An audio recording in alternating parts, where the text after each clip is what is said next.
العيد جانا.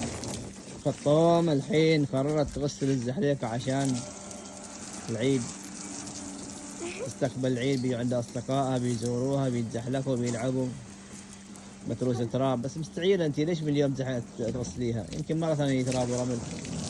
كنت بقول لكم مرة ثانية. زين يوم تعرف انه يوم مرة ثانية دي ليش تغسلين؟ روح من قدام، من قدام روحي. نبغاها تكون نظيفة تلمع ما فيها ولا ذرة تراب. ولا ذرة تراب اقول لك ما نظف فيها. نظف زين صديق، نظف زين. زين. كم فلوس عشان التنظيف؟ 50,000 ريال. لا ولا نص ريال. نص ريال؟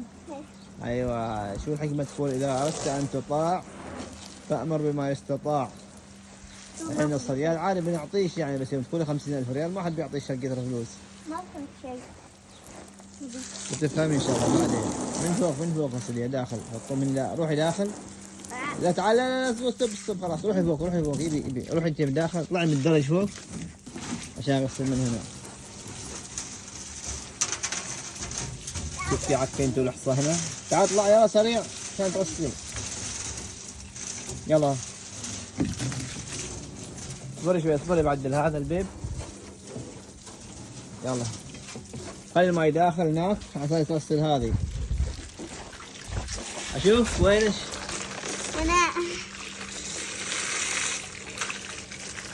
خلي الماي يمين وشمال، حركي الماي.